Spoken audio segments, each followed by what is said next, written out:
Assalamualaikum warahmatullahi wabarakatuh. Yang terhormat Ibu Wiwin Yuliani MPD selaku dosen pengampu mata kuliah bimbingan dan konseling berbasis nilai-nilai budaya Sunda. Sebelumnya perkenalkan, nama saya Sylvia Ananda dengan NIM 22010150. Saya dari kelas A2 BK 2022. Nah, di sini saya akan mempresentasikan hasil resume artikel jurnal. Nah, artikel jurnal yang pertama yaitu dengan judul Kebudayaan dalam Bimbingan dan Konseling. Nah, penulis artikel jurnal yang pertama ini adalah Lucy Ramadhani, Jamaris, dan Solvema. Nah, tahun terbit dari artikel jurnal yang pertama ini yaitu tahun 2022. Nah, di dalam artikel jurnal yang pertama ini terdapat tujuan penelitiannya, yaitu untuk menganalisis suatu gambaran mengenai kebudayaan dalam bimbingan dan konseling. Nah, selain tujuan, terdapat juga metode penelitian yang digunakan dalam artikel jurnal yang pertama ini. Metode penelitiannya yaitu analisis kajian dengan menggunakan 5 tahapan. Nah, yang pertama itu memilih artikel yang akan digunakan, yang kedua mengumpulkan data awal, yang ketiga menjelaskan topik yang akan digunakan, yang keempat mengumpulkan suatu data yang akan dijadikan sebagai pendukung, dan yang terakhir atau yang kelima mendapatkan suatu hasil yang sesuai sehingga dapat dijadikan sebagai rekomendasi. Nah, selanjutnya ada hasil resume yang telah saya buat. Jadi, kebudayaan itu sangat mempengaruhi setiap aspek kehidupan manusia, termasuk keberhasilan dalam proses bimbingan dan konseling. Dengan adanya latar belakang budaya, ideologi, serta adat istiadat yang berbeda yang dimiliki oleh setiap individu dapat mempengaruhi perilaku individu itu sendiri. Dalam artikel ini, Koenjaraningrat menjelaskan nih bahwa kebudayaan sebagai hasil dari pemikiran, aktivitas, serta karya manusia yang berkembang sesuai dengan kehidupan di suatu daerah tertentu.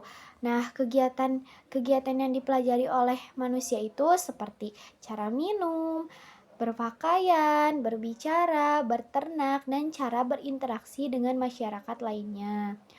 Kebudayaan sendiri terdiri dari 4 wujud, diantaranya yang pertama ada artipak. Artipak biasanya merujuk pada hasil karya manusia yang berwujud fisik ataupun material. Ini mencakup segala benda yang dihasilkan manusia untuk memenuhi kebutuhan hidupnya.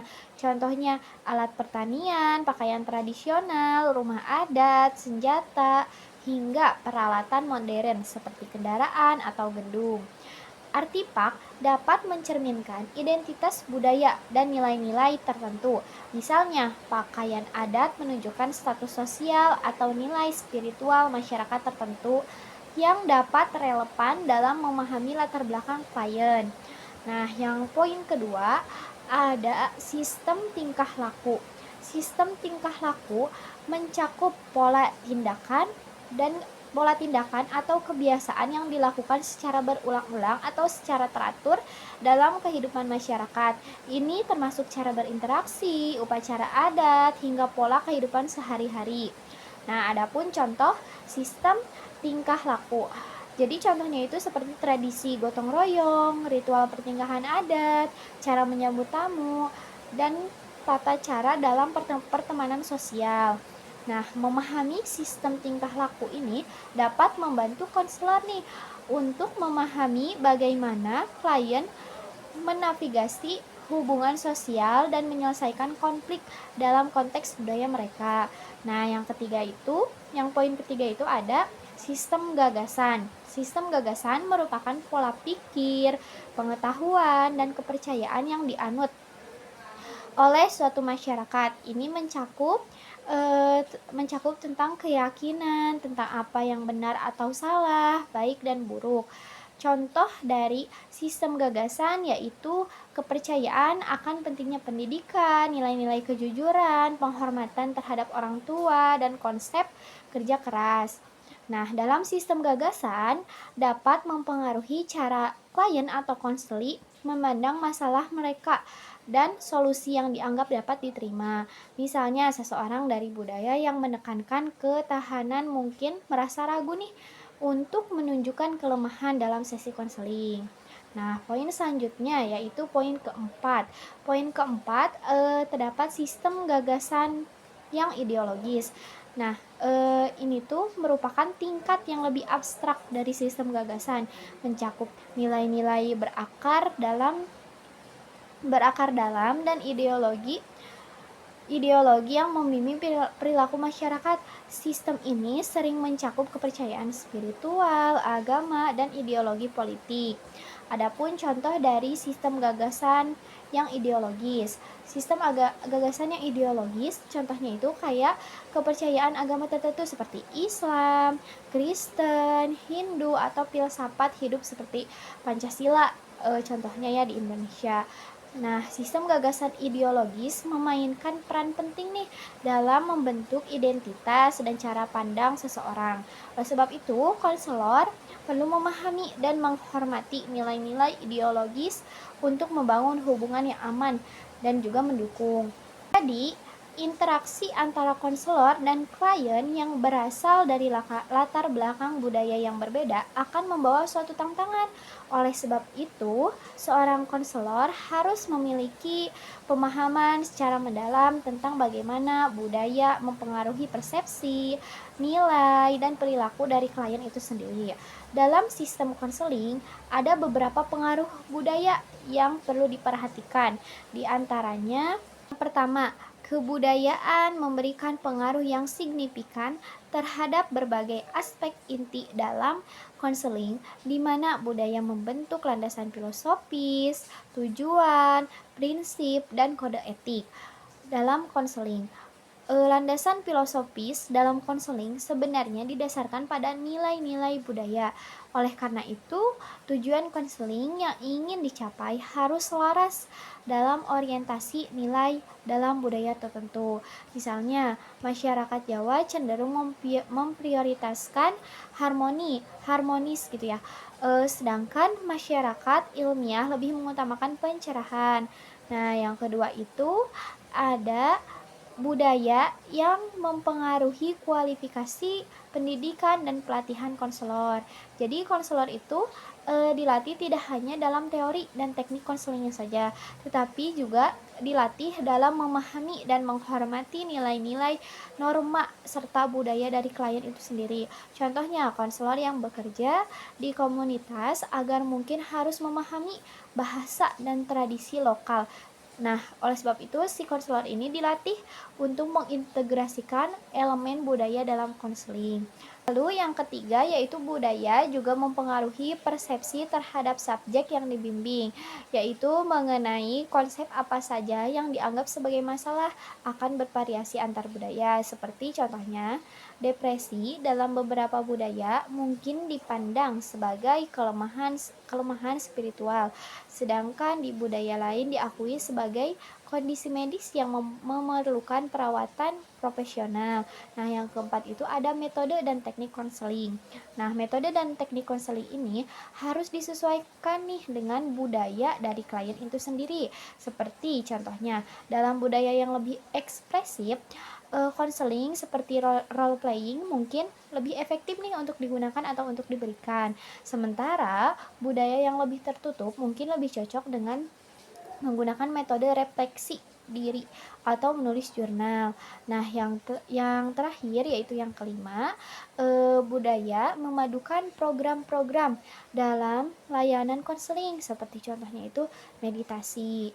Nah, dalam konseling lintas budaya, konselor juga harus mampu nih memberikan layanan yang sesuai dengan nilai, kepercayaan, dan bahkan ideologi yang dianut oleh klien, serta menerapkan teori-teori konseling yang relevan. Dalam konseling, Lintas budaya menekankan 3 aspek utama penting nih. Nah, yang pertama itu ada kultural historis, di mana konselor itu harus perlu dapat memahami latar latar belakang budaya dari klien itu sendiri. Yang kedua itu ada psikososial, di mana konselor itu harus mulai mengenali aspek-aspek seperti etnis, ras, penampilan, pola komunikasi, dan perilaku kelompok sosial klien yang berguna untuk menciptakan komunikasi yang bermakna dan efektif ketika sesi konseling. Nah, yang terakhir itu ada scientific ideologis, yaitu penggunaan pendekatan konseling yang sesuai untuk mengatasi masalah yang muncul dalam konteks regional, nasional maupun internasional. Baik, selanjutnya saya akan menjelaskan atau memaparkan hasil resume artikel jurnal yang kedua. Artikel jurnal yang kedua itu berjudul Literatur Review Keberadaan Budaya yang Saling berkaitan pada konseling. Nah, artikel yang kedua ini ditulis oleh 5 orang. Nah, yang pertama itu ada Natasep Timuliani, yang kedua ada Indah Mahmuda, yang ketiga ada Noval Ramdan Prima, yang keempat ada Bella Cynthia, dan yang terakhir ada Tony Romulus Aritonang. Nah, artikel jurnal yang kedua ini sama seperti artikel jurnal yang pertama. Tahun terbitnya itu yaitu tahun 2022. Tujuan dari penelitian ini yaitu untuk membahas mengenai pentingnya kesadaran budaya dalam proses bimbingan dan konseling. Selain itu juga tujuan penelitian ini yaitu untuk membantu konselor agar dapat memahami aspek-aspek budaya yang dapat mempengaruhi efektivitas konseling. Selain tujuan, terdapat juga metode yang digunakan dalam artikel jurnal ini, yaitu tinjauan pustaka. Dalam penelitian ini, tinjauan pustaka yang akan dibahas yaitu dengan mencari referensi mengenai dampak budaya terhadap keberhasilan konseling. Referensi yang dipilih yaitu jurnal atau sumber yang sesuai dengan pembahasan ini, dengan minimal artikel jurnal 5 tahun dan penerbit buku minimal 10 tahun, dengan menggunakan bahasa Indonesia dan bahasa Inggris. Nah, yang selanjutnya itu ada hasil resume artikel jurnal yang kedua. Nah, jadi menurut Dedi, konseling lintas budaya adalah hubungan antara konselor dan konseling yang memiliki latar belakang budaya yang berbeda. Nah, penting nih bagi seorang konselor untuk memiliki pemahaman terhadap budaya klien guna untuk menghindari bias dan meningkatkan efektivitas konseling. Menurut Verdesen dan kawan-kawan menyebutkan nih bahwa terdapat aspek konseling lintas budaya, diantaranya yaitu latar belakang budaya konselor. Yang kedua, latar belakang budaya konseli. Nah, dan yang ketiga, asumsi tentang masalah yang diangkat selama sesi konseling. Setiap budaya memiliki asumsi yang berbeda tentang apa yang dianggap sebagai masalah. Masalah yang penting bagi klien dari suatu budaya mungkin dianggap sepele atau bahkan tidak relevan oleh konselor dari budaya lain. Nah, oleh sebab itu, konselor harus berhati-hati untuk tidak memaksakan definisi masalah berdasarkan budaya mereka. Sebaiknya mereka harus membantu klien mengeksplorasi masalah sesuai dengan kerangka budaya klien. Nah, yang terakhir ada nilai-nilai yang mempengaruhi proses konseling, seperti nilai kekeluargaan, hierarki sosial, atau kepercayaan spiritual yang dapat mempengaruhi individu. Oleh sebab itu, seorang konselor perlu menyesuaikan pendekatan mereka untuk menghormati nilai-nilai klien. Misalnya, dalam budaya yang sangat menghargai keluarga, konselor dapat melibatkan anggota keluarga dalam proses konseling atau mempertimbangkan dampak keputusan klien terhadap keluarga mereka. Nah, Proses konseling dapat dikatakan efektif ketika terdapat rasa saling menghargai dan menghormati antara budaya konselor dan konseli.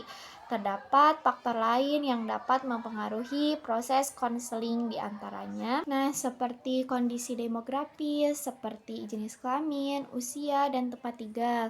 Lalu ada variabel negara seperti pendidikan, politik, ekonomi. Dan yang terakhir ada variabel etnografi seperti agama dan tradisi. Nah, selanjutnya itu ada dalam artikel ini itu dijelaskan nih karakteristik konseling lintas budaya yang dinyatakan oleh Sue, diantaranya yaitu satu, kesadaran akan nilai pribadi. Jadi konselor lintas budaya harus memiliki kesadaran yang tinggi terhadap nilai-nilai dan keyakinan pribadi mereka sendiri. Hal ini itu penting agar konselor dapat mengidentifikasi potensi bias atau prasangka yang mungkin mempengaruhi proses konseling. Nah, yang kedua itu pemahaman ciri konseling secara generik. Konselor harus memahami bahwa terdapat prinsip-prinsip dasar konseling yang berlaku di berbagai negara. Ini mencakup keterampilan seperti empati, mendengarkan aktif, dan membangun hubungan terapeutik. Nah, yang ketiga ada kesadaran akan dampak etnisitas. Konselor harus menyadari bagaimana etnisitas klien mempengaruhi pengalaman hidup mereka, termasuk bagaimana mereka diperlakukan dalam masyarakat, aspek mereka terhadap sumber daya, dan identitas mereka. Lalu yang keempat ada mematuhi kode etik.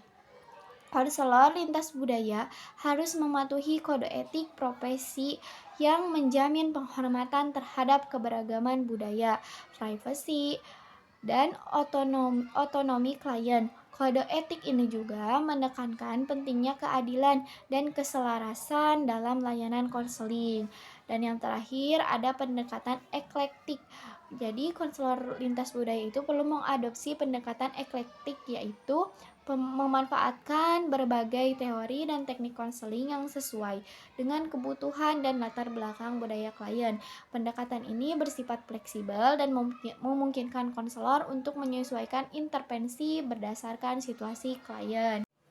Menurut saya juga, konselor yang efektif dalam konteks multikultural memiliki nilai budaya yang sangat tinggi dan mampu mengenali kompetensi serta batas keahlian mereka sendiri. Konselor yang baik harus menciptakan rasa nyaman dan tidak diskriminatif terhadap klien, terlepas dari ras, etnis, budaya, atau keyakinan mereka. Kepekaan budaya konselor yang disebut sensitivitas multikultural adalah keterampilan yang sangat penting dalam konseling. Sensitivitas ini nantinya dapat membantu seorang konselor untuk memahami dinamika psikologis klien dan menciptakan lingkungan yang mendukung bagi perkembangan klien itu sendiri. Nah, mungkin itu saja yang dapat saya sampaikan. Mohon maaf apabila ada salah-salah kata. Wassalamualaikum warahmatullahi wabarakatuh. Terima kasih.